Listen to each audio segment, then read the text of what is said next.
You've probably been told your whole life to trust your feelings, trust your gut, follow your heart, listen to your inner voice. It sounds empowering, but what if that advice is quietly sabotaging your choices, your relationships, and even your understanding of yourself? What if the feelings you rely on so much aren't actually reliable at all? Today, we're diving into a truth that's uncomfortable, counterintuitive, and absolutely essential for anyone who wants to make wiser decisions and understand their own mind more clearly. Your feelings are lying to you, and they have been for a very long time. Most of us grow up believing our mind works like a clean, transparent window. We assume we can look out at the world and into ourselves through a clear, undistorted pane of glass. If something feels true, it must be true. If someone feels untrustworthy, they must be untrustworthy. If a moment feels hopeless, then our whole life must be heading downhill. But this clear pane theory of the mind is a comforting illusion. For thousands of years, philosophers, especially the skeptics of ancient Greece, have warned us that our feelings, our senses, and our first impressions are far more distorted than we want to believe. The skeptics argued that wisdom doesn't come from trusting our initial reactions. It comes from questioning them. They believed that the mind isn't a clear window. It's more like an old, scratched, warped piece of glass. It bends things. It blurs things. Sometimes it shows us what we want to see instead of what's actually there. And unless we learn to pause, to reflect, and to challenge our first impressions, we're going to walk around misinterpreting reality without ever realizing it. Just a quick reminder. If you like learning new things, don't forget to hit that like button and subscribe if you enjoy this content. One of their favorite examples is surprisingly simple: a stick in water. When the stick is partially submerged, it looks bent, almost like it suddenly forms a perfect V at the waterline. But pull it out, and it's straight. Nothing was wrong with the stick. Something was wrong with how we perceived it. To the skeptics, this wasn't a trivial optical trick. It was a warning. If something as straightforward as a stick in water can fool us, imagine what our own emotions can do. This kind of thinking eventually helped shape modern science. In the 16th century, Copernicus challenged one of the biggest illusions of all, the feeling that the sun circles us. For hundreds of thousands of years, our senses told us the sun moves and we stay still. That felt true, but it wasn't. Reason, not feeling, revealed the real story. But the skeptics didn't just care about astronomy. They cared about the emotional errors we fall into every single day, especially when we assume our moods reflect reality. Because here's the thing. Most of us don't realize we're living under a constant emotional weather system.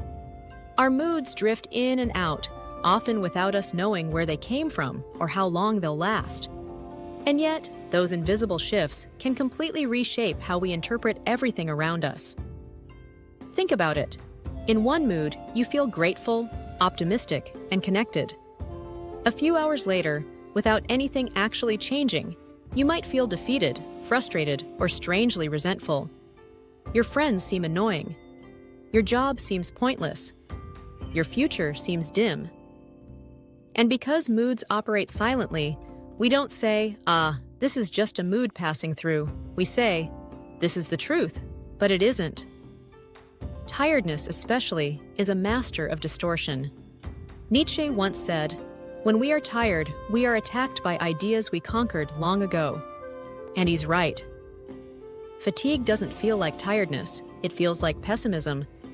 It feels like failure. It feels like the sudden conviction that everything is wrong. But most of the time, the problem isn't our life. It's that we need sleep. Lust is another illusionist. Under its spell, we project depth, kindness, and compatibility onto someone simply because we're captivated by a face or a body. As Schopenhauer joked, immediately after copulation, the devil's laughter can be heard, which was his dramatic way of saying that our judgment changes the moment desire dissolves. So what do we do about all of this? How do we live with a mind that constantly misrepresents reality? The ancient skeptics offered a powerful solution, a skill they called epoche, the suspension of judgment. It means holding back your conclusions when you're emotional, tired, triggered, or overwhelmed. It means recognizing that the feeling you're having right now might not be a message from your deepest truth. It might just be a passing mood, a spike of adrenaline, a momentary fear, or a leftover insecurity. Epoche is the practice of stepping back, letting feelings settle, and reevaluating them later, when the emotional weather has changed. It's the discipline of not acting on every impulse, not believing every feeling, and not assuming your current outlook is the truth. But modern culture doesn't teach us this. The Romantic era taught us the opposite, that emotions are always authentic, always revealing, always wise. But that idea has led countless people to trust feelings that were never reliable in the first place. We go much further in life when we learn to treat our feelings like data, not commands. When we give ourselves permission to pause instead of react. When we wait for unhelpful moods to pass. When we accept that our brain is a flawed instrument full of blind spots.